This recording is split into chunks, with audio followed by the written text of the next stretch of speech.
meeting agenda to make number 11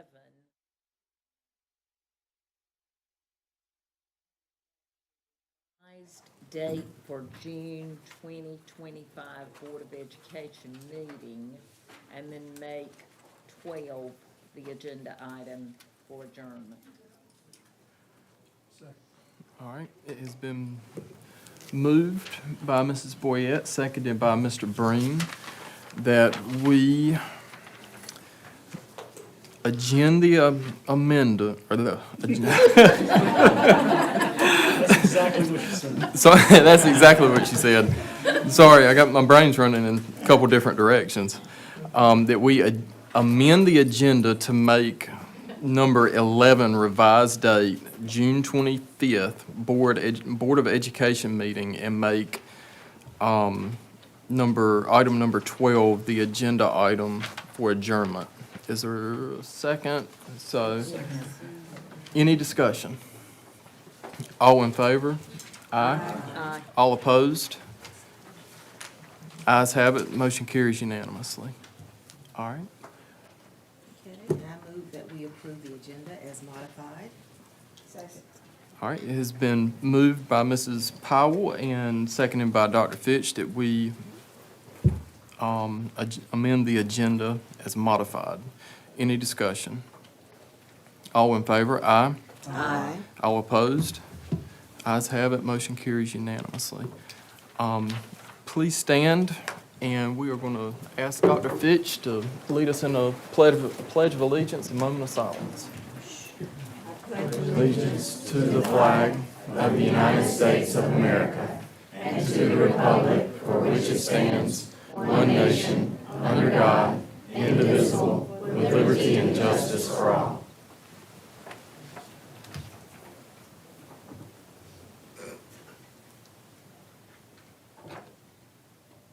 Thank you.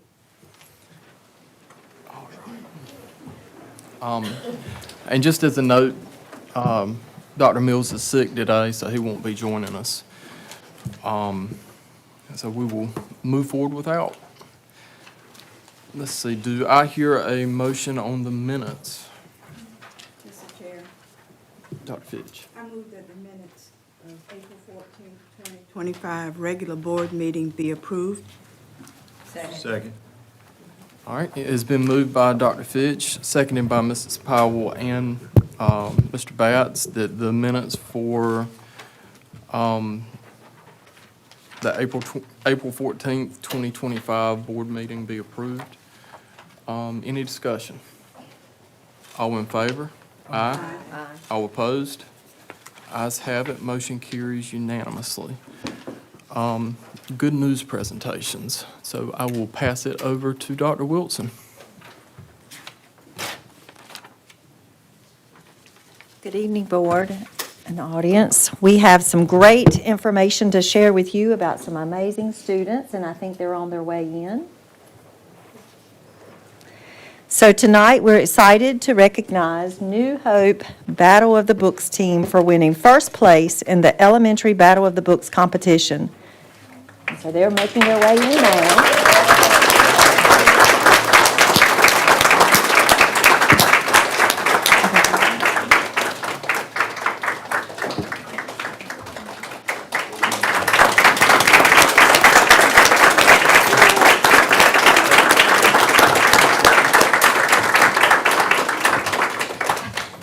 Okay, so we are going to call everyone's name, and so just so that everybody knows who you are, when I say your name, just kind of raise your hand, okay? To Kaylin, all right. Micah, all right. Bailey, Keegan, Lillian, Declan. I like that big hand raised. There you go. King. He's not here. Okay. Francisco. Neshta, Brooklyn, Allison, Sarah, and our media coordinator and coach, there you go, Miss Harisby.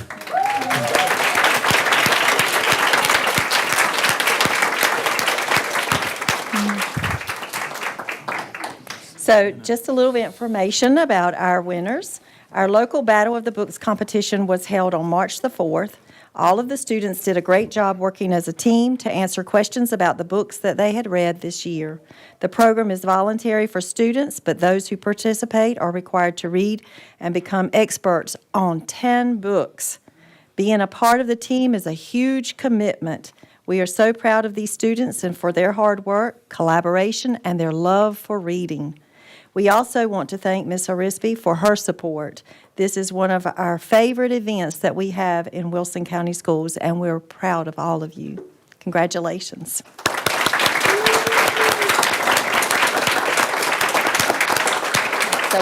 So now's the time for us to get a picture.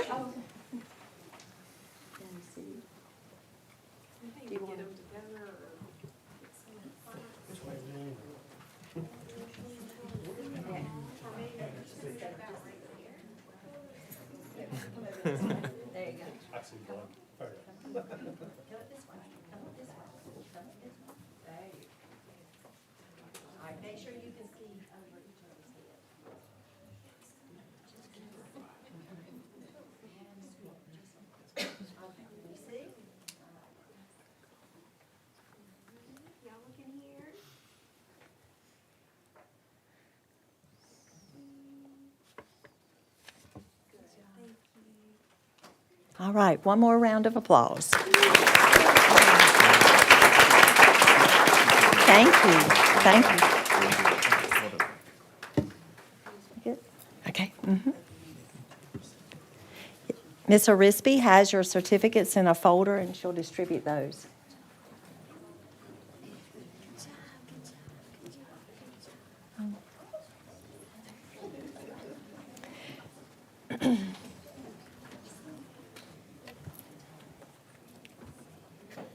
Next, we want to recognize the Forest Hills Middle School Battle of the Books team for winning first place in the Middle School Battle of the Books competition, and they're making their way in now.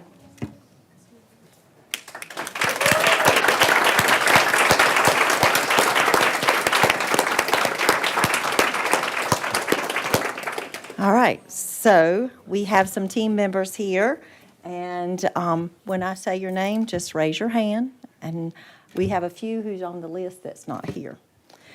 Katrin, good, first person, that's great. Ava, Sanjana, Aslin, London, and our media coordinator, and Miss Angie Morgan. All right, congratulations. So the middle school Battle of the Books competition was also held on March the 4th at the same location as the elementary competition. These students voluntarily read 20 books and competed against other middle school teams to answer questions about those books. And again, we're so proud of all of you and want to thank your coach. This is the third year in a row that Miss Morgan's team has won the event. 3 of the students are returning champs, and 2 are new to the team. We're so proud of these students for their teamwork and enthusiasm this year. The team also placed 4th out of 10 teams in the North Central Regional Competition on March the 22nd. We also want to thank our district media and technology coordinator, Natalie Mercer. I don't know if she's out there.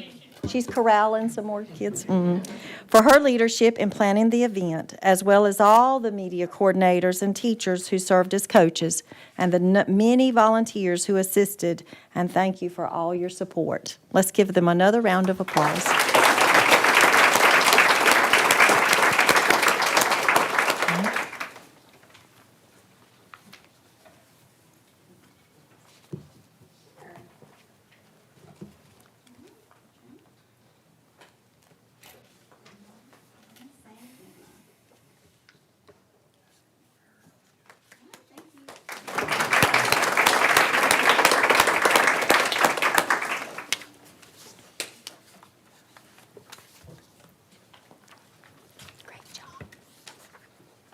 They all have cool T-shirts, too.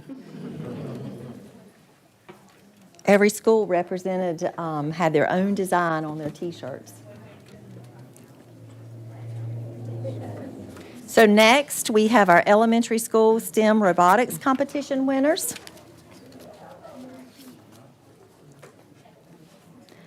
On March the 21st, Wilson County Schools hosted the elementary school STEM robotics competition. Out of the 17 teams that competed, New Hope Elementary's Natural Disasters team won first place. Yay!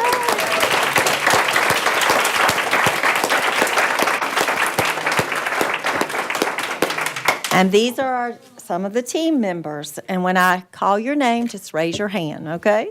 Carlos. All right. Carter. Zayden. Charlotte. Mariah. Aubrey. Very good. And our STEM teacher assistant and coach, Debbie Bunn.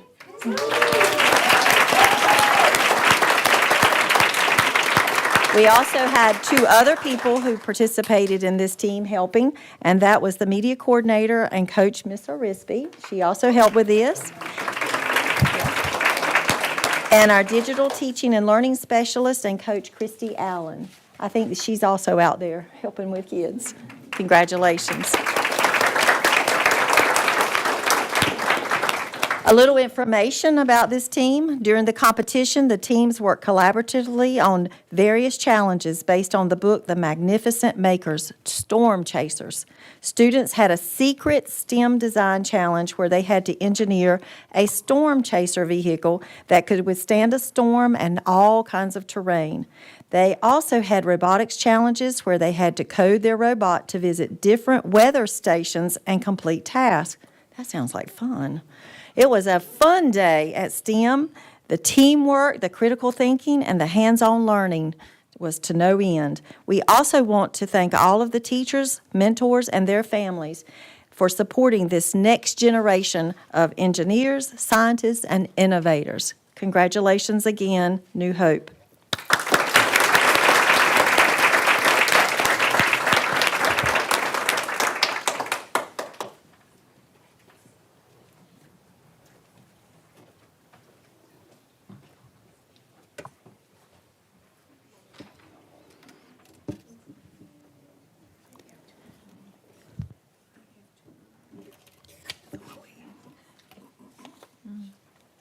We got another one.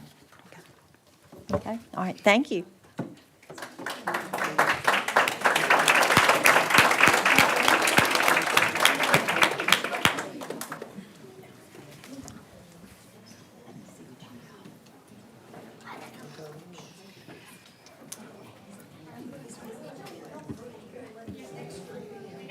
Good catch.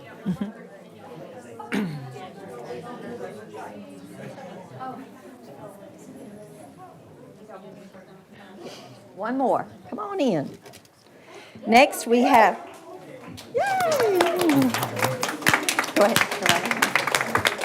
Now we want to recognize the students at Elm City Middle who won first place in the North Carolina Department of Transportation Model Bridge Building Competition. And these team members are Jesse. Which one's Jesse? All right. Akshat. All right. It's also his birthday.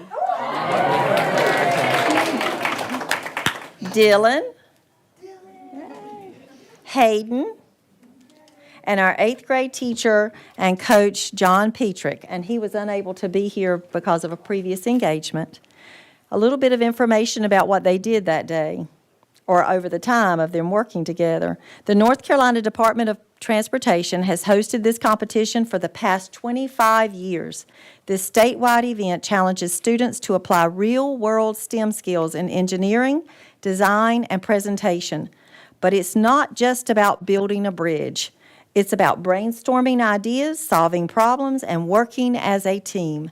We're so proud of these 8th graders for winning this competition. This is a remarkable achievement that reflects months and months of hard work, creativity, and perseverance. We also appreciate Mr. Petrick working tirelessly over the last few months to guide the team. He even held extra practices and traveled with the team to the state competition in Raleigh during spring break. Special thanks also goes to Ms. Driver and Mr. Blanton for their support throughout this journey. Congratulations once again on this incredible achievement.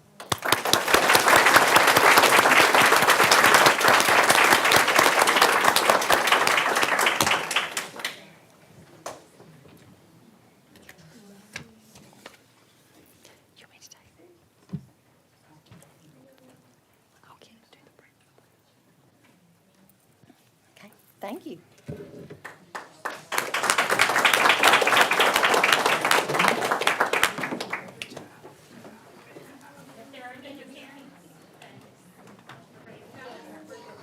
All right. And that's all of our good news for this evening. All right, thank you, Dr. Wilson, and thank you, Dr. Fitch. I'll give everybody a minute to clear out.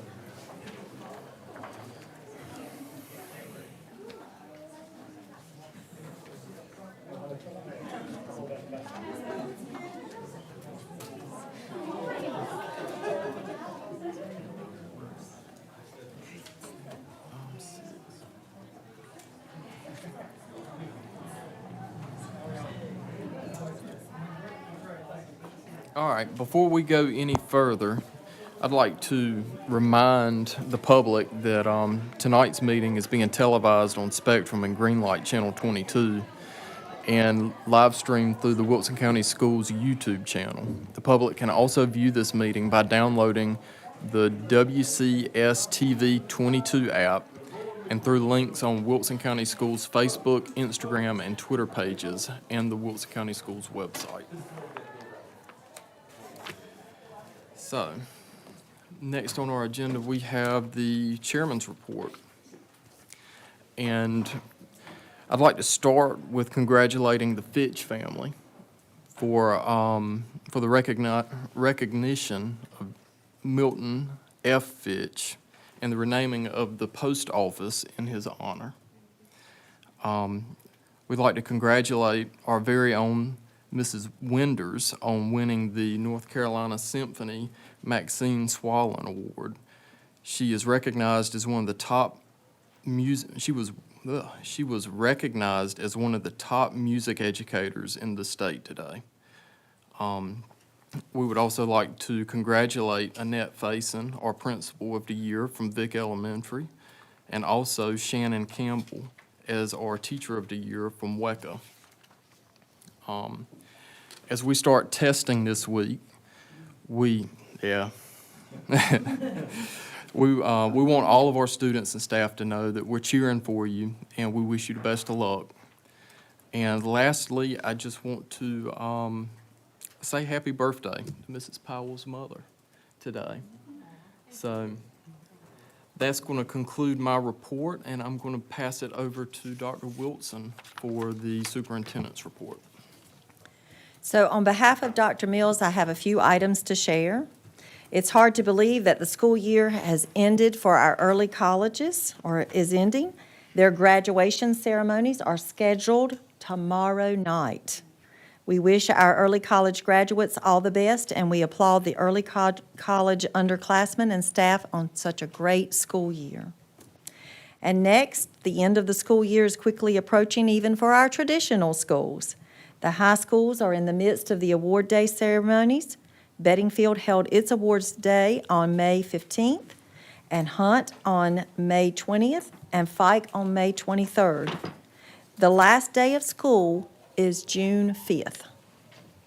So since our last regularly scheduled board meeting, we had Teacher Appreciation Week in our schools, and we truly appreciate the hard work and commitment of all of our teachers. Want to thank each of the school staff members, the PTOs, the families, the business partners, the churches who went above and beyond to celebrate our teachers and to make them feel special. We also celebrate our nurses, administrative professionals, principals, school nutrition staff, and public relations department in May. We appreciate the important roles that each of these staff members play in the success of our students and our schools. May is also Asian Pacific American Heritage Month. Wilson County Schools is proud to recognize and celebrate the contributions and influence of Asian Americans, Native Hawaiians, and Pacific Islander Americans to the history, culture, and achievements of our nation, which includes our very own Vice Chair, Mr. Breen. Hey. Mr. Boykin mentioned about our Teacher of the Year and our Principal of the Year, and I'd also like to add that our CTE Teacher of the Year, Miss Tiffany Ellis from Fike High School. And as he mentioned, I won't go into a whole lot of details because he mentioned it, but we are very proud of Ms. Winders and her exceptional educator, and thrilled to see her receive such a well-deserved honor. That's it. All right. Thank you. Next on the agenda, we have our section for public input. And each person will be granted 3 minutes for his or her presentation. This portion of the meeting is for the board to hear matters of interest to the public. However, obscene or vulgar statements, personal attacks, and statements reasonably conceived to be disruptive or imminently threatening to the orderly operation of this meeting shall not be permitted. We have 6 signed up to speak tonight. First up is Philip Sablack.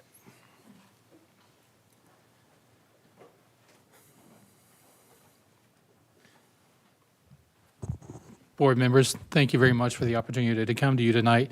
Mr. Boykin, you mentioned a little bit ago in your comments, one of your county school staff, a music educator. What was that person's name? Ms. Winders. Okay, it's interesting that you mentioned a music educator because music is actually the reason that I'm here tonight. It's actually something very positive, believe it or not. I'm here to inform you guys on the board, everybody within Wilson County Schools, that I and a partner of mine are working to bring a brand-new, all-volunteer, community-based orchestra to Wilson and Wilson counties. Now, this might seem a little bit irregular to bring this to you all, but the reason being is that in speaking with my partner about our membership, this is going to be all free, all volunteer, no hiring, no pay, none of that stuff. We are inviting staff, faculty, and students age 16 and up from Wilson County Schools to be part of this organization. We started this effort about a month ago, and in that time, we now have almost 30 people on board, many of whom have actually come to me personally and said, we have waited for years for this to happen, but nobody has taken the lead on this. So we have a director, we have access to music, we have, again, almost 30 people. We do have a potential rehearsal space in place. I'm waiting on my partner to get some certification. But in the instance that might not happen, I was hoping to get some input maybe from you all on the board as to who I might need to contact regarding trying to maybe secure one of the county schools as a rehearsal space, since we are inviting members of faculty, staff, and students to the schools. I was hoping maybe there was somebody you all might point me in the direction of to speak to about that. But again, this is an all-volunteer group. We would love to have any brass musicians, woodwind, percussion, and or string musicians. If any of you happen to play, any of your family members happen to play, we are welcoming every single one of you to be part of this. We have a Facebook group. It's open, it's public, it's simply Wilson Community Band. You can go on there and get all the latest updates. This one piece, the rehearsal space, is really what we're working on, and we would love to get any input from you all possible about any possibility of getting hold of one of the schools as a rehearsal space for this organization, if at all possible. So I just wanted to say thank you again, and if you have any information regarding that.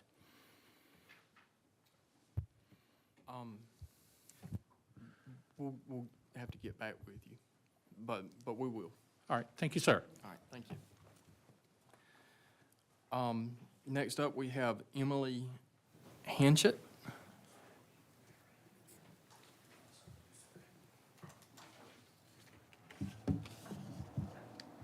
Hi, my name is Emily Hatchet. I'm in 10th grade and I go to Fike High School. I'd like to talk to you guys about something I've learned recently where due to budget cuts, 3 teachers had to be let go at my school. And one of those teachers was Miss Brings, who is the IB Spanish teacher. And I love her very dearly. She always brings a smile to my face. Even when I don't want to smile, she forces it on me. So she was decided to let go, and I'd like to talk about it feels like it is making less opportunities for Spanish, at least, because recently Miss Arroyo, who is a previous teacher, had also been fired as well. And I loved her dearly too. And it feels like these Spanish opportunities are being taken away from the students. And I was in Spanish immersion actually in elementary school. And I just loved the talking Spanish, actually. Me and my sister both speak Spanish to each other while my parents don't speak Spanish, so that's our little secret language. And it's just, it's such a great opportunity, and I want these little kids to have good education and to be able to speak Spanish. And I want the future of the little kids to be like guaranteed.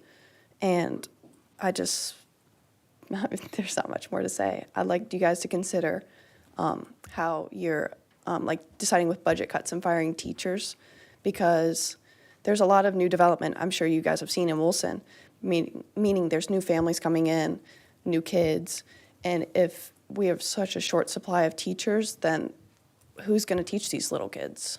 I mean, you're going to have a class of 30 kids, or even maybe 40 with one teacher. And I know even from like when I had a job reffing futsal, it's a lot to do with a lot of little kids. I like them to have that resources and to be able to have teachers that they can talk to and to almost just be a friend. So I just like you guys to consider actions that these budget cuts are hurting the teachers and these students. Thank you. Thank you. Next, we have Taylor Witson.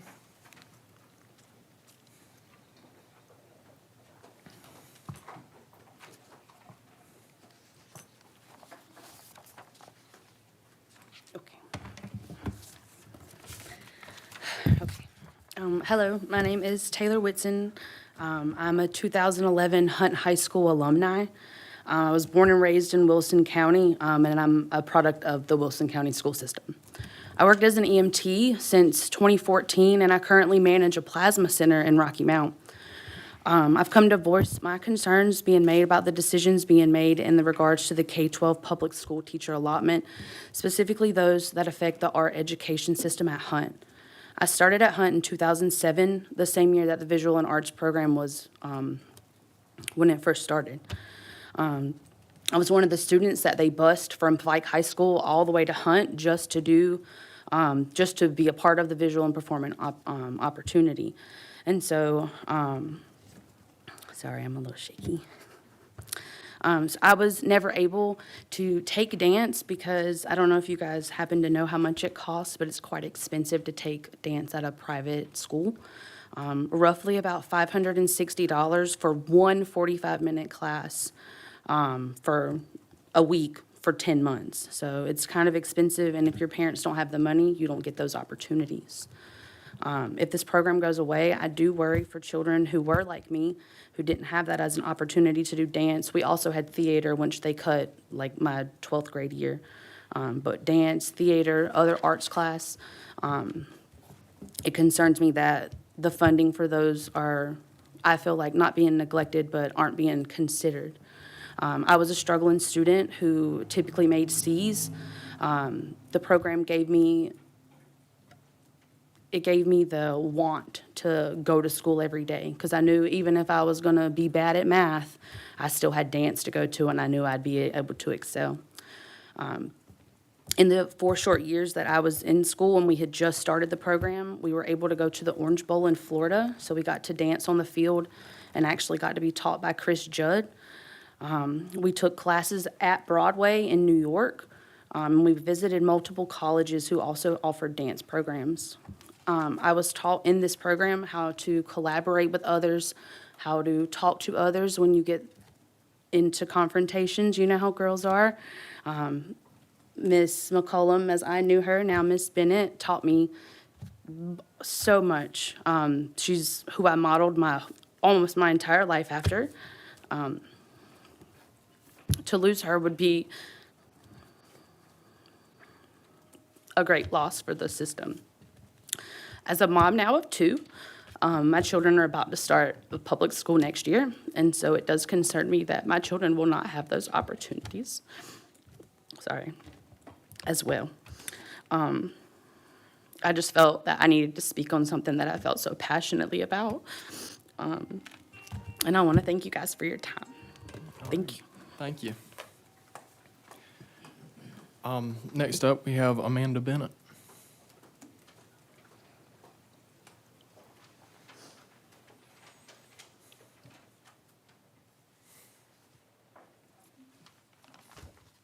Hi, everybody.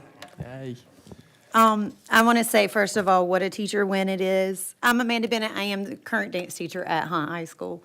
And I want to say what a teacher win it is for me to see an alumni, to read a Facebook post, to read a Wilson Daily Times article where my students are using the avenues that exist to express their concern for community. This is one thing I teach my students, how to be invested in your community, how to stay invested in your community, and how to become a lifelong patron of the arts. Dance is often misunderstood in its role in public education, so I just want to take a second to say what it is. Dance is a beautiful intersection of somatics, the study of the body, artistry, how we communicate with each other and our cultures, and analysis, how we look at the body, how we look at our communities, how we problem solve and collaborate with each other. These are skills that are needed no matter what field you go into. It doesn't matter if they are a professional dancer, or if they are a nurse, an EMT, or if they are a college student or a stay-at-home parent. They need to be able to collaborate. They need to be able to communicate. They need to be able to look you in your eye and introduce themselves and say hello. These are hard skills that are taught in arts classes. Not to mention, I'm not going to nerd out on you too much, but the neuroscience behind the neural pathways that are built between one side of the brain and the other in arts classes. These are taught in arts classes specifically. In these time where allotments are concerning, we've heard that from more than one voice. We know that that's going to continue. I taught in 2007, and two programs that we had in 2007, we don't have in 2025, 2 arts programs, and that's just at one school. I want in these hard times for you to remember, as we go into testing, and it's quantitative data that we're looking at, that the qualitative data of how our communities, our schools, and our citizens are being built won't be measured by those things you're looking at to make decisions. It'll be measured by how our students are invested in their communities, how they are arts patrons, how they are invested into the design of our city. And so I want you to remember to choose those classes as a priority, even if that's a hard choice for you to make. And there are no easy choices in education. Been around long enough to know that. Thank you all for your time and consideration. I look forward to sharing some dance with elementary school kids next year. Thank you. Next up, we have Carolyn Hodge.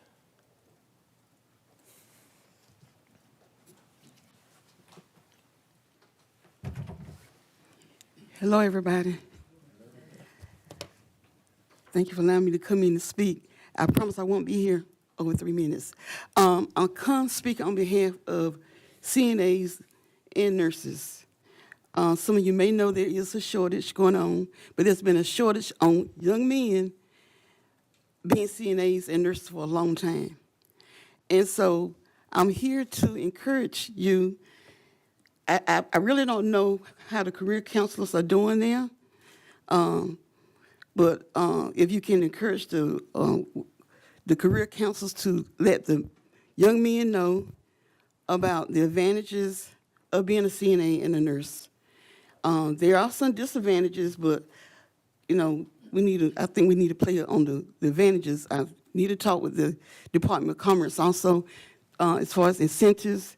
But men get sick just like women get sick. And there's a shortage of men, CNAs, everywhere. Not only in the hospitals, not only in the nursing homes, in the assisted living facilities, but also in home health care. And so I'm just here to encourage the board. I don't know how you do everything as far as the makeup for the upcoming year, but I'm hoping that with the upcoming year, there'll be more emphasis from the career counselors to express to the young men just what careers are available in healthcare. Thank you. Thank you. Next up, we have Lillian Lucas. Speaking on teacher cuts.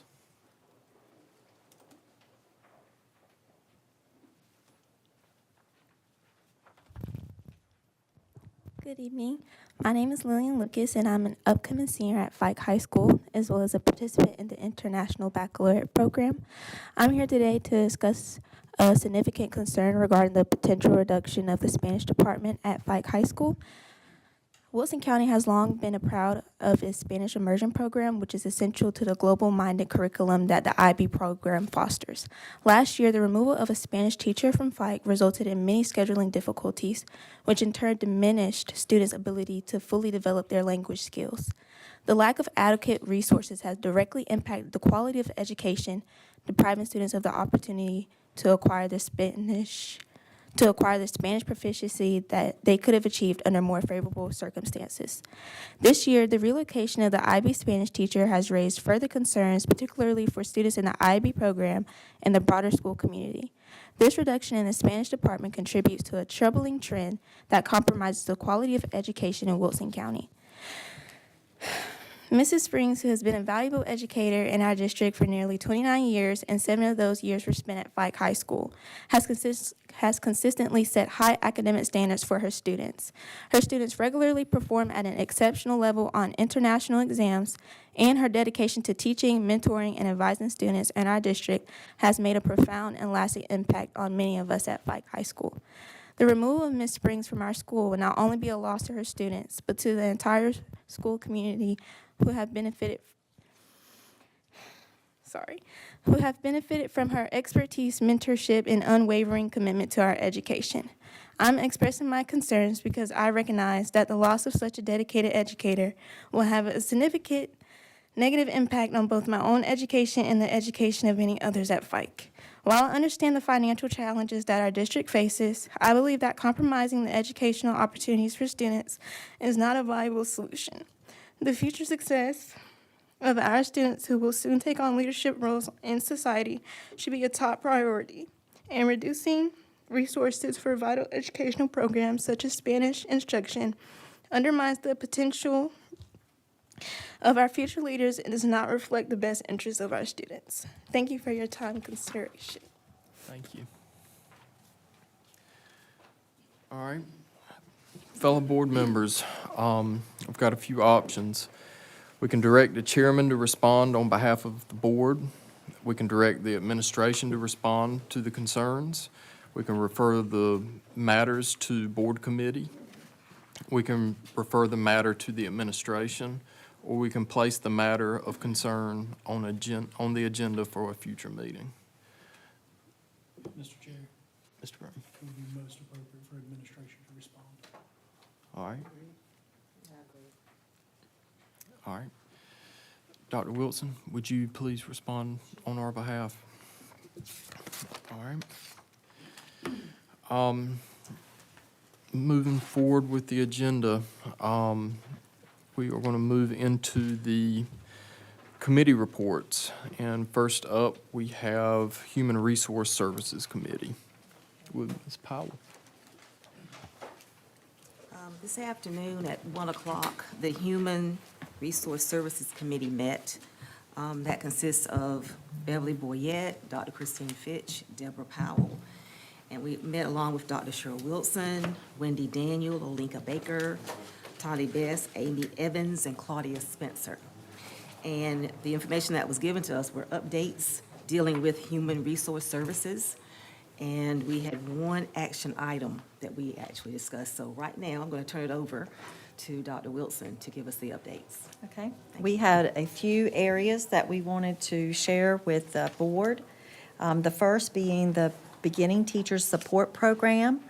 The 3 coordinators, Ms. Baker, Ms. Best, and Ms. Evans, shared about the number of teachers that we have in the program. So for the 24-25 school year, they are supporting 146 teachers across all 3 levels. They also pointed out that we do have some teachers, there are 7 who started after January And so they are considered beginning teachers. They're in year 0, and then when school opens up in 25-26, they will start their first year in the BT program officially.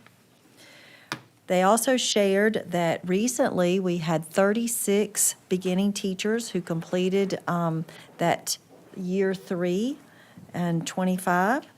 And then they also shared about the support sessions that are offered. And one important fact that they mentioned was about the collaboration with other departments, such as curriculum and instruction and technology. Another area that the beginning, is my time up? Yeah, your time's up.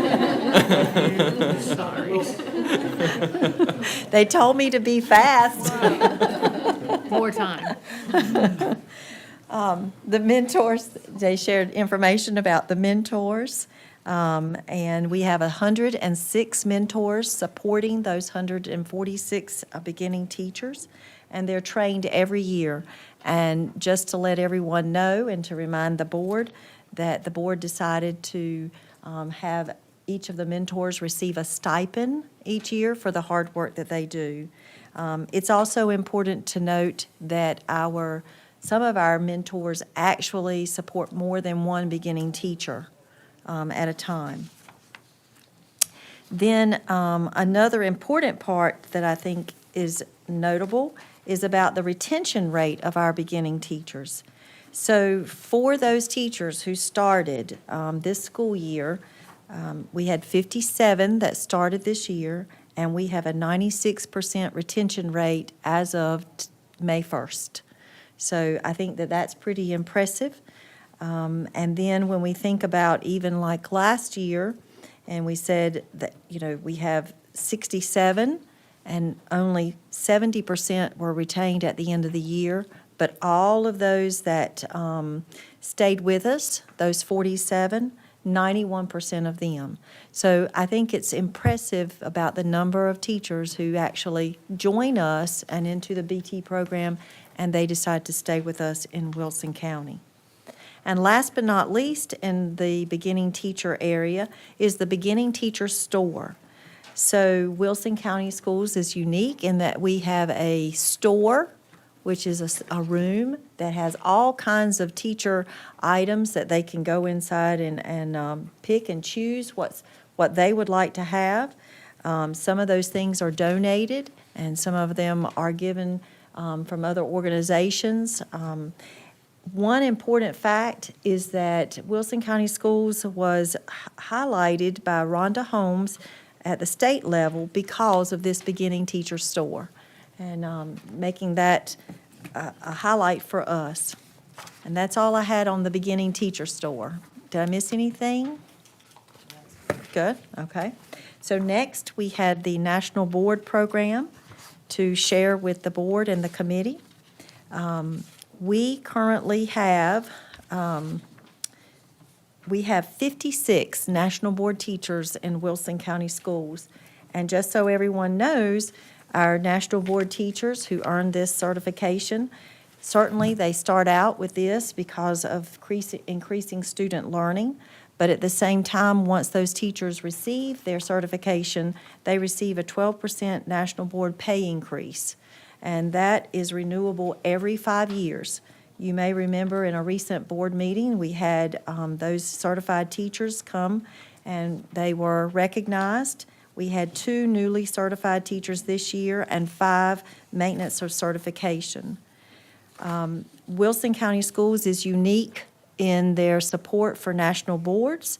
We offer a $1,900 reimbursement when someone has completed their components for national boards. The only stipulation is that they need to stay with us at least 2 years beyond their certification. We also offer support sessions throughout the year, trying to get people to join in as well as to help them with their writing as well. Is that good? Okay. And next, we had our gentleman's agreement and her pride. you know, gentleman's agreement has been around in Wilson County Schools for a number of years, and we've seen a fluctuation with COVID. And now I just want you to know that we are on the uptick for our gentleman's agreement. We currently have 148 gentlemen across Vic, Wells, Darden, Elm City Middle, Spate, Beddingfield, Fike, and Hunt. And so looking to have some additional schools added for this upcoming year. Our gentlemen also got to participate in several activities this year. They all went to a football game and a cookout over at Barton. Then we had our elementary students visit Greensboro, the Civil Rights Museum. Our middle school young men went to Washington, D.C. and saw all kinds of things, including the monuments, the National Museum of African History, the Capitol, and Howard University. Our high school students were able to enjoy Atlanta, Georgia, going to the Martin Luther King National Historical Site, going to the Football Hall of Fame, the Mercedes-Benz Stadium, and the Georgia Aquarium. And lots of things planned for them again this upcoming year. For our Her Pride, this is the program for our young ladies. This started out very small, and we are now up to 109 across Vic, Wells, Darden, Spate, Beddingfield, Fike, and Hunt, and looking to grow that in at least another middle school, as well as Hunt already has it, and it started this year, but to grow that program even more. Our young ladies were able to experience the Nutcracker performance. They each got a set of pearl necklaces. They were able to, at the elementary level, go to Greensboro to see the Civil Rights Museum.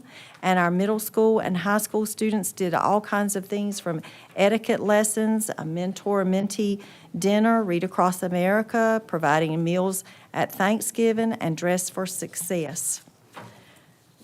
And I cannot end this part with the gentleman's agreement and Her Pride if I don't recognize the person who's made that happen, and that is Miss Claudia Spencer. She is sitting right back there in that corner, and she has done a phenomenal job at making sure all those things that I shared with you, she's the one who's kind of put it all together and did the collaboration and the coordination of it. So thank you, Claudia. And then next, we have our recruitment plan that we have done over the year. This past year, we have our typical career fair. That was a little different this year. We had 96 different people to come. We not only had our certified staff join us, but our classified staff. And it was a great day in Wilson County Schools with everyone working together to try to get as many people as we can hired. We also have our traditional and some of our non-traditional career fairs that we've been to, from the regular like North Carolina State, ECU, UNC Wilmington, Barton. But Ms. Spencer has been able to work with Wake Tech and getting the skills and trade career fair shared there, as well as Seymour Johnson, the Air Force Base. We have, in cooperation with Ms. Lynch and several different people within our district, are creating reels and short videos to try to get people to see all the different jobs that we have available in Wilson County Schools. And last but not least, an important update is our substitute training that we have. We had a program that we were using in Wilson County Schools, and as with everything that we do, we are constantly searching what's a better way to do it. And we found that we have a better way than using someone else's program, and it would also save money for our substitutes. So we want to make sure that our substitutes know that they will no longer have to pay the $49 to take the course. that has been required in the past. Also, this training would be easy to update, and they will complete it once every year rather than once when they first join to become a substitute. There are several different parts to this training. We will have anything from the substitute roles and duties, safety, technology, board policies, and information that will be kept up to date for our substitutes, quick and easy. And that's all I have for those updates. Thank you, Dr. Wilson. There was a lot of information that we had this afternoon, and it's very, very appealing to know that we are moving forward and that we are continuing to use our own, grow your own. So I'm really proud of that. Thank you. The next item that we had on our agenda was an action item we need approval on is the Amtrust Financial Workers' Compensation Insurance Coverage Renewal. And Dr. Wilson, do you want to give some information about that, please? I have a little bit of information about that. Ms. Daniel not only works on the substitute training that I just shared, but she's also been working with this RFP to have our new, or to have another contract in place for 25-26. And so asking the board to renew our Amtrust Financial Workers' Compensation Insurance coverage, and it's at $177,789,000. This is a little less than what we had last year. It's all based on the number of accidents that we have, and in Wilson, we had a mod rating that was a little above the average. One important part to note here is that since COVID happened, and in COVID, people weren't in the buildings, so there weren't the workers' comp claims that were needed. But of course, since we've come back, people are all in the buildings now, and so there might be a few other claims that we've had to have, as well as important that Amtrust also offers several different options for us to, when we have an area that's a type of claim, there are several different options that we can have to kind of reduce those claims. Thank you. So, Mr. Chair, I would like to move that we approve the Amtrust Financial Workers' Compensation Insurance Coverage Renewal for $177,000,000. No. $177,000, ooh, not that much. Never mind. For $177,789. All right, it has been moved by Mrs. Powell and seconded by Mrs. Boyette that we approve the Amtrust Financial Workman's Compensation Insurance Renewal for $177,789. Is there any discussion? All in favor? Aye. Aye. All opposed? Motion carries unanimously. And, Mr. Chair, that ends my report. All right, that's perfect. Thank you. Next up, we have the Administrative Services Committee with Mr. Breen. Yeah, the Administrative Services Committee met this afternoon, starting at 3:30. We had 3 contracts up for consideration. It was the pleasure of the committee that we take them as a slate, but before we take them up as a slate, I'd just like to explain the 3 that came before us. The first is with Dewberry Engineers Incorporated. As some of you know, we are currently in the process of finalizing facility condition assessment reports for all Wilson County Schools properties.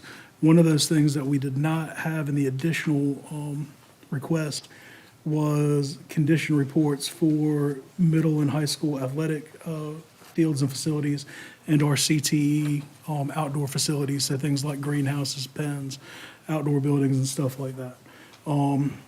During the course of our discussions with Dewberry and in view of our own facilities, we decided it was necessary for us to get that facility conditions assessment, and that will be in the amount of $108,128 of local funds. The next contract is with Universal Equipment Company. This is a continuation of the project we sort of started last month, where we're trying to upgrade and upfit our, they call them dining rooms, I'm gonna call them cafeterias, because that's what I grew up with. Cafeteria seating for Bedingfield High School, Fike High School, Hunt High School, WECA, and Daniels Learning Center. That's in the amount of $323,477.69. That money comes from nutritional services. For those of you that don't know, our nutritional services fund is essentially self-funding everything they raise and make during the course of the school year and get reimbursed by the USDA. That comes back to us, and we're able to utilize those funds for school nutrition. The last contract we have will also be coming from the nutritional services fund, and that's with Smart Mouth Pizza. That is not a pizza party for the board. Rather, it is to provide personal pizzas for Bedingfield High School, Fike High School, and Hunt High School. Currently, our lunchtime engagement at our school system has increased over the last 3 years.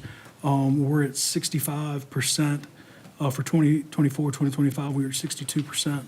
Last year, what we're hoping will happen, what is estimated and has occurred with other school systems that have implemented this Smart Mouth Pizza, is that they're getting 15% more participation.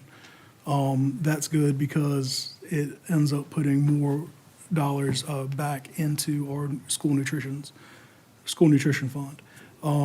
It's not just pizza. We're not just handing out pizza in lieu of food. Students will have essentially two options. The first is they can buy a la carte. So for example, if little Johnny wants a hamburger and fries, he can get a hamburger and fries and a pizza if he's feeling particularly hungry that day for $4.50.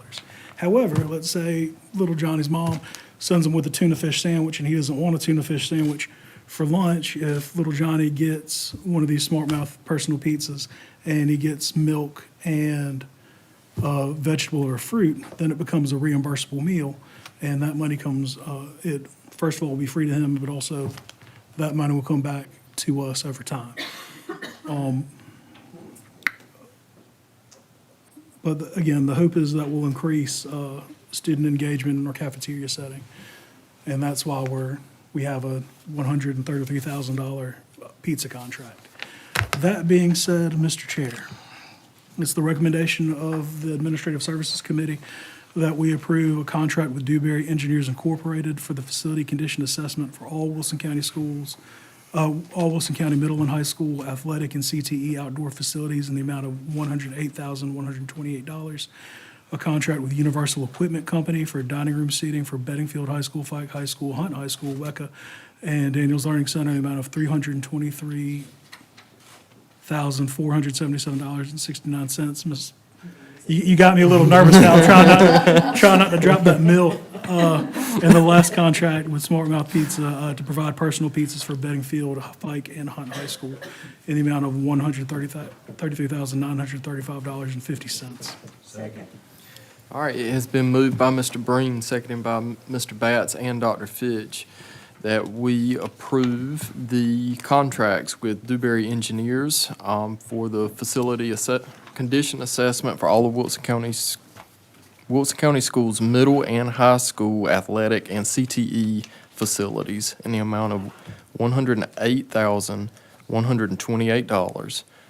We approve the Universal Equipment Company dining room seating for Bedingfield High School, Fike High School, Hunt High School, WECA, and Daniels Learning Center in the amount of $323,477.69. And we approve the Smart Mouth Pizza to provide personal pizzas for Bedingfield High School, Fike High School, and Hunt High School in the amount of $133,935.50. Is there any discussion? Any questions? Dr. Fitch, would you like to, let's talk about the freshness of the pizza. They are made on site. We're good. Oh, We had a lengthy discussion earlier, so we're fine. I did want to mention that $133,900 whatever dollars equates to approximately 80,000 pizzas.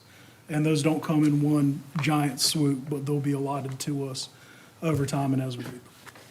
Mr. Chair. Yes, ma'am. Can I just add that I'm Yes. really excited that it comes with a pizza oven that moves, that cooks those pizzas just like it does at a real pizza place. So there is great anticipation on the part of our board for those pizzas we're gonna have. All right, any other discussion? All right, all in favor? Aye. All opposed? The motion carries unanimously, and I guess that concludes your report. That doesn't conclude my report. All right. Next up, we have the Instructional Services Committee report with Mrs. Boyette. Thank you, Mr. Chair. The Instructional Services Committee met this afternoon at 4:30, and all of our members were present, along with some of the other board members and administrative staff. We have a lot of items that are just for information. First of all, on the contracts that have to be reported to the board that are up to $90,000. We have one for Avid Health at Home. This is for EC contracted personnel not to exceed $50,000. One with Behavioral Framework, North Carolina, also for EC contracted personnel not to exceed $80,000. One for ClassLink, which is better known as the Wilson County School Backpack, the annual license to keep this for the one sign-in, $41,862.60. Another with Covenant Education Services for an EC contracted personnel not to exceed $40,000. One with Imagine Learning for 4 Edgenuity 9 through 12 comprehensive site licenses, Wilson County Schools Academic Integrity and E-Dynamic Elective Support, $66,970. Then one with IntelliChoice Staffing LLC for EC contracted personnel not to exceed $50,000. One with Learning Focused for professional development for administrative coaching and walkthroughs, $88,200. One with Maxim Healthcare Services for EC contracted personnel not to exceed $70,000. One with Panorama Education for the student surveys, check-ins, and foundations teaching and learning package, which is virtual, for $39,465. One with SHI International Corporation, funded through CTE, for cybersecurity course at Watt, which will be an additional course at Watt, replacing the computer science. So that'll be something new there. Also, updating of the Forest Hills Computer Lab, $48,815.49. One with John E. Sexton and Associates for EC contracted personnel not to exceed $45,000. And one with Speaking Matters. This is for the 25-26 school year for EC contracted personnel not to exceed $85,000. So those were all just information items. The next item on the agenda are the Consolidated Programs Application Overview. As we're preparing for the coming school year, we have to write our plans for Title I, II, III, and IV. For a little bit about Title I funds, they go to the highest percentages, to the schools with the highest percentage of children from low-income families. Currently, Wilson County Schools has I thought you retired like years ago. Currently, in Wilson County Schools, we serve the schools with a percentage of 55% or higher. With Title I funds, the schools are served in order of rank as well as grade span. So elementary, high poverty would get a little more money than a middle or a high. And of course, schools with the highest percentage of poverty receive more funding per student. We will continue to serve Title I elementary schools 15. This is no changes from the previous year. We will continue to serve the same middle schools, Darden, Forest Hills, and Spate, and high school is Bedingfield, so there's no changes in that. That's all Title I.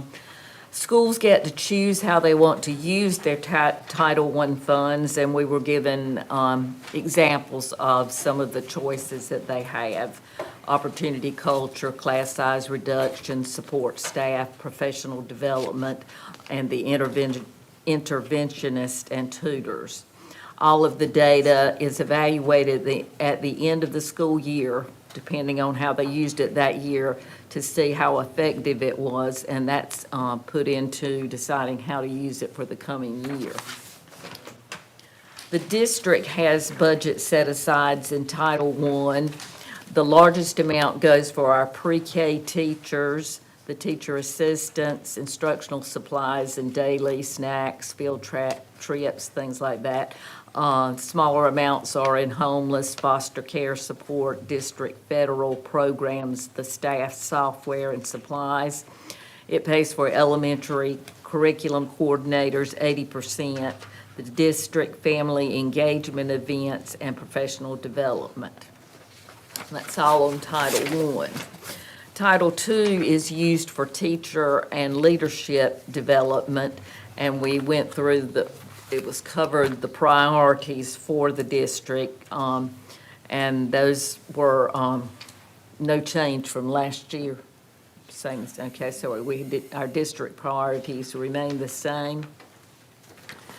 In Title III, this is the smallest of our budgets, even though our student population that requiring English language acquisition increases. But Title III is the English language acquisition funding, and our priorities there are the same as last year. Title IV is student support and academic enrichment. Those district budget priorities are required elements: safe and healthy students, well-rounded educational opportunities. That's where we get our STEM monies for the competitions, the materials, and that's been a big push and a successful one, judging from some of the awards that we've received and the participation that we're seeing at so many schools. And the last one is the effective use of technology. So, let's see, there's one more page in here. That covers how we will be using our title funds for the coming school year. We are required to provide equitable services to private schools who wish to participate. For this year, there were 4 private schools that opted to receive equitable services, and for the upcoming year, we have 3 that have applied to share in those funds. Is this correct? As far, the question was asked about our money, what would our federal funds be? And the answer is, we don't know. The fact was brought out that we lost $660,000 last year unexpectedly. It was just cut. We will get our planning allotment in June. We are hopeful that it will remain the same as it was this year. Hopeful. And that was the information item from the title programs. Let's see what's next. Item C, revised policy. Did I leave anything out that we need to cover on? Okay. Our next item C, revised policy 3400, evaluation of student progress. This was the first reading. We discussed this. Revised policy 3420, student promotion and accountability. That was the first reading.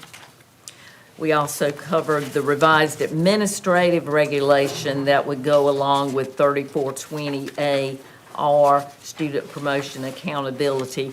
There have been some changes at the state level, considering what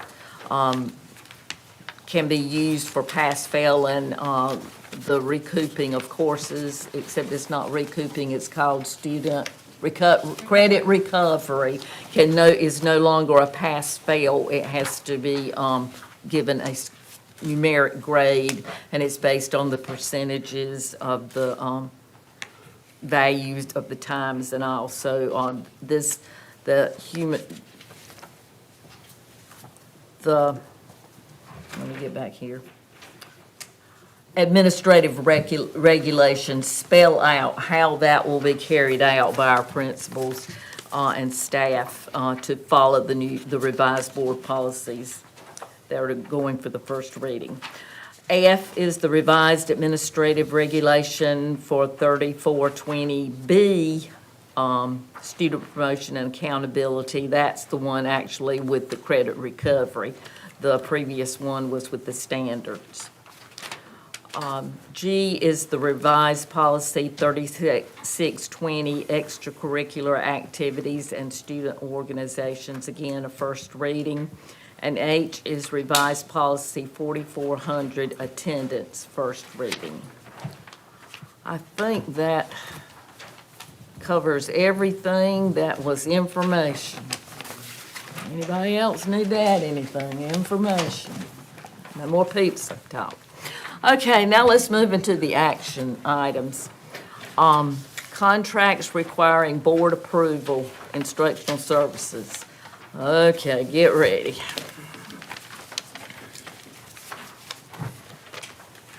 Most of the items listed are for EC contracted personnel that will allow us to finish out this school year and also prepare for the coming school year.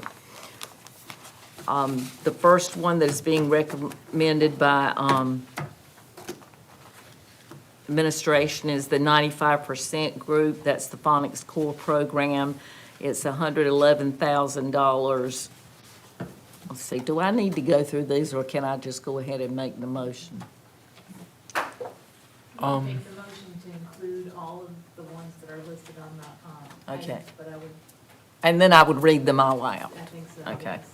Okay, on behalf of the Instructional Services Committee, I move that we approve the following contracts. 95% group for the Phonic Core Program, $111,323.37. For AB Staffing Solutions for the 24-25 school year, EC contracted personnel to increase from the previous submission of not to exceed $80,000 to $95,000. Also with AB Staffing Solutions for the 25-26 school year for EC contracted personnel not to exceed $300,000. With Allied Instructional Services for EC contracted personnel not to exceed $100,000. For Amerigis EC contracted personnel not to exceed $150,000. For AMN Healthcare Incorporated for EC contracted personnel not to exceed $150,000.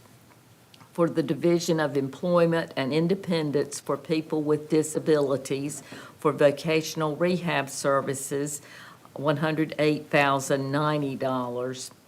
For Focal Point Medical Staffing for EC contracted personnel not to exceed $130,000. The Interpreter Network EC contracted personnel not to exceed $150,000. Kinetic Pediatric Therapy for EC contracted personnel not to exceed $1.5 million. And yes, I did say it correctly, but that is 32 positions.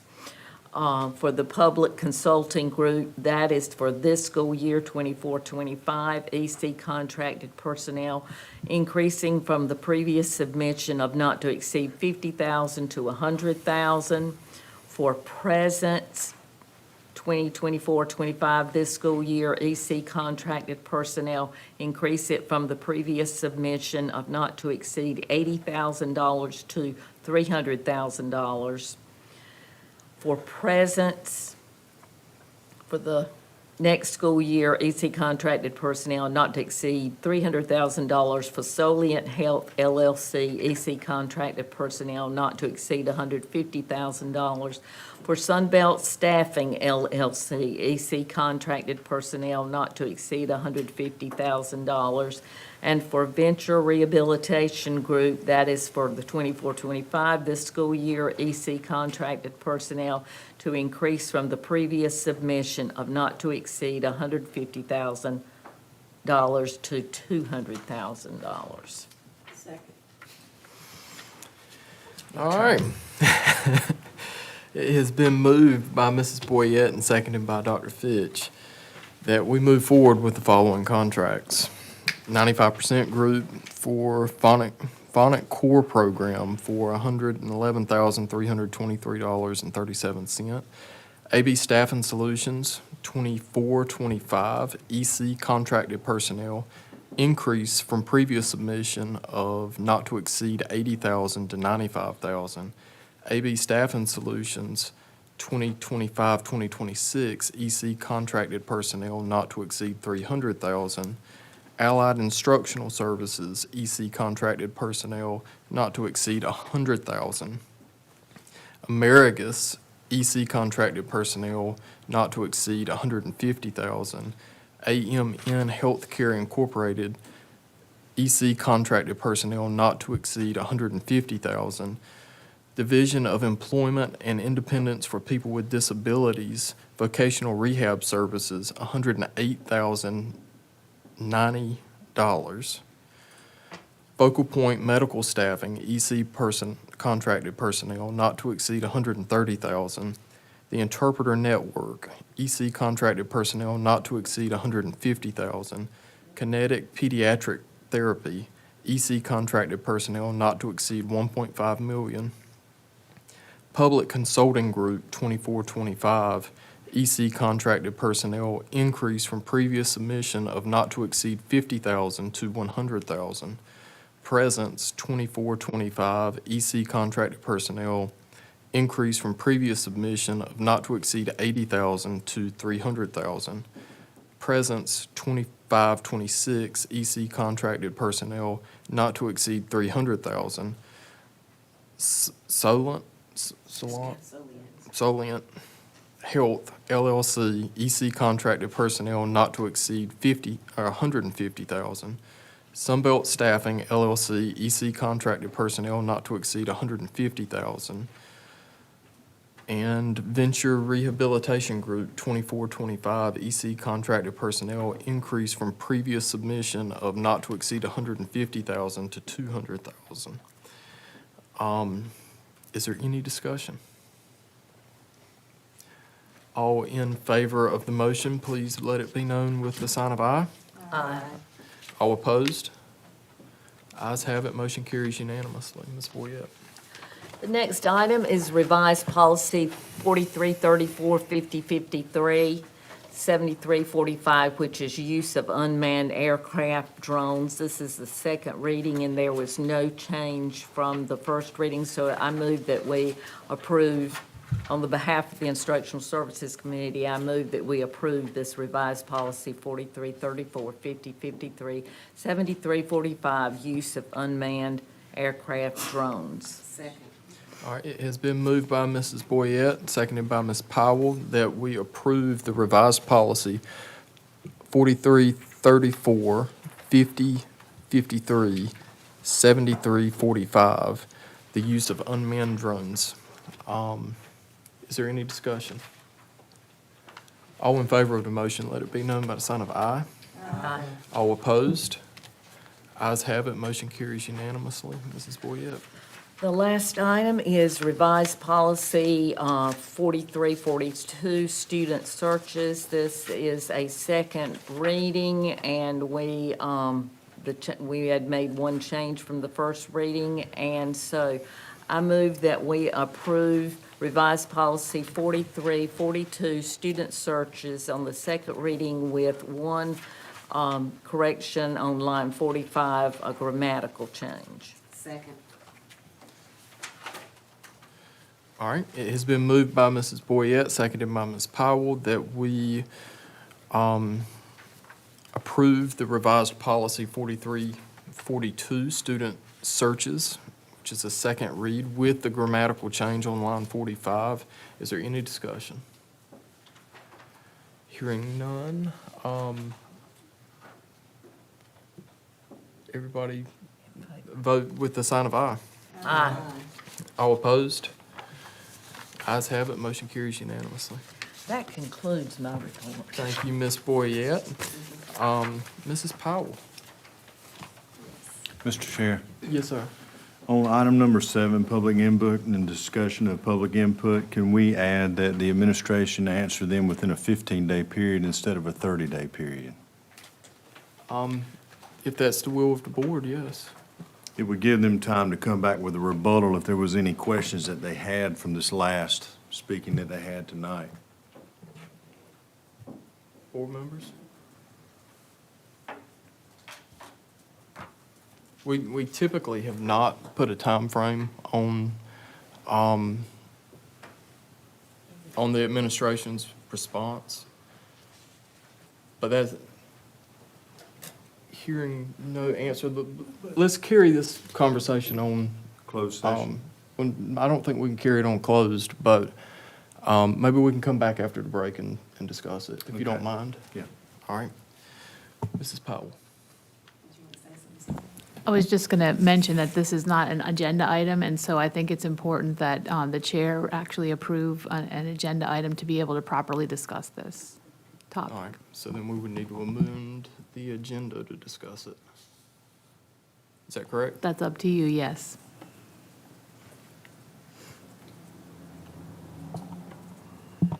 Well, if there's a motion, then we can consider it. Mr. Chair, I'd like to make a motion that we amend for number 7, public input and discussion. All right. There's a motion on the floor that we amend the agenda to discuss public input and discussion. Is there a second? I'll second it just for the sake of transparent conversation regarding response. All right. So it has been moved by Mr. Batts and seconded by Mr. Breen that we amend the agenda to, let's say, item number 12 would be response of, time response. And item number 13 would be adjournment. And I think we have to vote on the amendment of the agenda before we add it. Yes, Correct. I mean, that's what I'm just saying that that's what we would end up doing. So is there any discussion? So this is a motion to amend the agenda, not the To re- item? Yes. Or is it the item? So what we would do, we would bump down the adjournment to 13 and we would add this to 12.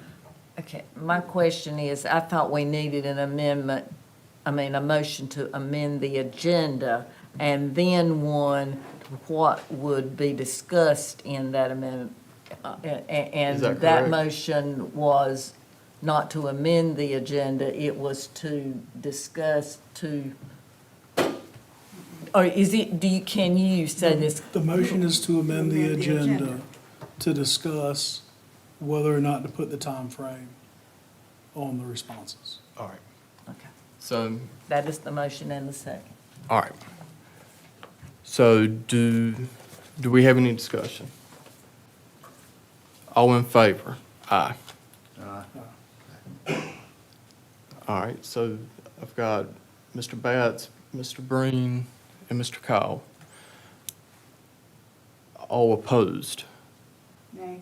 Nay. And I guess that leaves it to me. I guess it does. That's true. go ahead.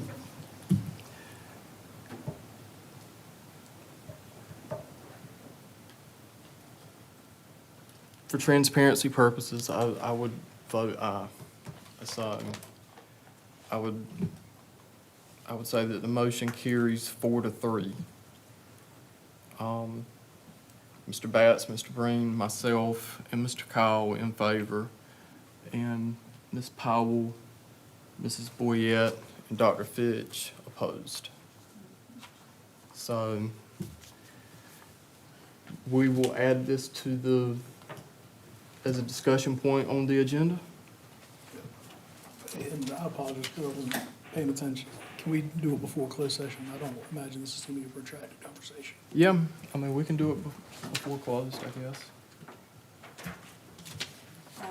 Then that changes the motion. Yeah. There has to be a new motion about when you're going to talk about it. I move to talk about timeframes to respond to public input to, I guess, make that the new number 9 and then bump everything down 1. All right. Motion on the floor to change this to item 9. Is there a second? Second. All right, it's been moved by Mr. Breen, seconded by Mr. Batts, that we put this as item 9 on the agenda. Any discussion? All in favor? Aye. All opposed? Nay. Nay. Ms. Boyle? I didn't vote, Okay. but I have to. I just didn't hear you. So this is just putting it, moving where it's at on the agenda. Okay, I vote in the affirmative. All right, so the motion carries with Mr. Batts, Mr. Breen, myself, Ms. Boyette, and Mr. Kyle in favor, and Ms. Powell and Dr. Fitch against. So we will put this as item 9, and we will have this discussion now before we go into closed session. Mr. Chair? Yes, sir. I'm just asking that the administration answer before a 30-day period before the next meeting and not on the day of the next meeting. That's what I'm asking for. So if we could do it within a 15-day to a 20-day period, that would be better. It would give those people who have come before us in the public to have a rebuttal to what the letter is that they're getting, not on just that day when we're having the meeting. That's what I'm asking for. Our next meeting, I think, is in 13 days, isn't it? Well, that's another item that we've modified tonight to discuss. So, just very, in general, I will say that our administration has done a fantastic job in what I would contend would be timely response to public input. In regards to rebuttal, oftentimes there is not a lot to rebut after the original questions are asked. But I will say that there has always been time in my 6 years, however long I've been here, there's always been time, because those responses are shared with us. There's always been time that if someone felt the necessity to formulate a rebuttal, they had the ability to do so.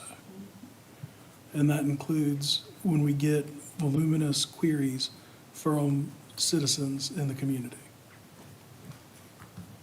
I don't think that's necessary to add an additional stricture to administration. Mr. Chair. Yes, ma'am. I would be in agreement with Mr. Breen. If the answer were a who to contact about a facility, that would be easy to respond to. I mean, if it was something, but when we are talking a more in-depth process, I don't see that we need to restrict our administrators with a countdown as to when it has to be done either. Can we just do it just before the day of the meeting? That is what, I mean, they're typically done before then. I think that's been our practice.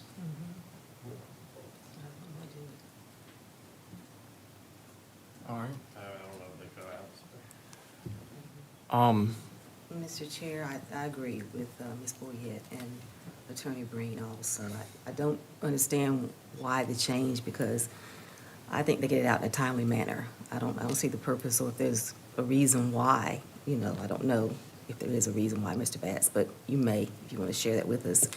But I've read it on my phone when they've gotten the, rebuttals out, and it's never been a problem as far as what I can see, because they do it in a timely manner. I mean, they have 50 million things to do, but they still get that out on time as far as I'm concerned. Yeah, I just want to make sure that they get, the public gets an opportunity, not if they get the letter on the last day and then we have our meeting the next month, they'll have to probably wait another 30 days or more before they get to come back and rebuttal whatever it was that was in that letter. That's all I'm asking, if there was a way. Now, I don't know, but as a private citizen, the 2 letters that I received, they were received on the last day when I could have come, but I wouldn't have had time to research and do everything that they had already done. They had 30 days or more to send the letter to me at that time. That's all I'm asking for the public. So it gives them time to have a rebuttal if they need to, that's all. I'm not saying it has to be 15 days. It doesn't have to be 15 days. I'm just saying not on the day of the next meeting or the day before the next meeting. That's all I'm asking for. Give them a little bit of time if they need to rebuttal, that's all. If not, they'll have to wait 45 to 60 days. They can't just come in. If the administration has been working on it for 30 days, then you're asking for the public to work on it for 1 day to figure out what they're going to say. That's all I'm saying. But see, at that juncture, it no longer becomes an issue about public input. All of our constituents have the ability, and all of our teachers, all of our students, have the ability to reach out to us directly and en masse. And that's part of the reason why we put all of our contact information on the website and make it readily available to anybody. Public input and public discussion isn't necessarily an opportunity to engage in a back and forth environment. All discourse from that podium to us occurs in a time delay. However, if it gets to such a point where the board needs to take action, that's within the purview of our board chair to consider putting it on the agenda for further discussion if there needs to be a colloquy regarding what the issues are and what the issues are that were presented. And I mean, yeah, and in all honesty, to this point, this is really the first time that I've heard anything about the timeliness of the responses for administration. And I mean, I've been up here for 5 years, and I hadn't heard one complaint as of yet. So, I mean, I wouldn't be in favor of a time restriction, but, I mean, obviously, time is always of the essence. Yeah. Dr. Fitch? We put a lot on our administrators. We hear the public.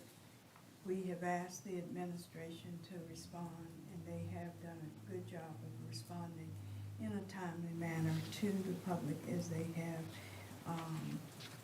heard what the comments were. They have followed the direction of the board, and they have responded.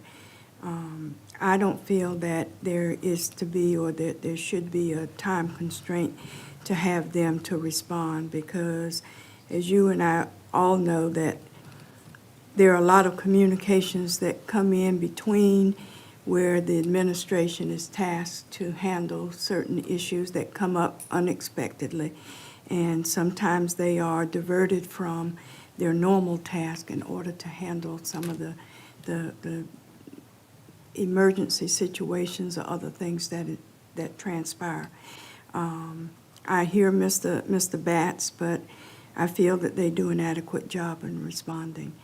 And I agree with Mr. Breen, Ms. Boyette, Mrs. Powell, that we should not be putting time constraints on them because they do respond in a manner that is timely.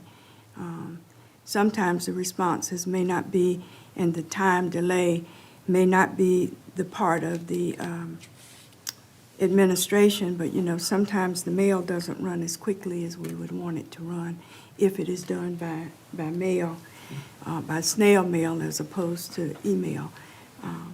But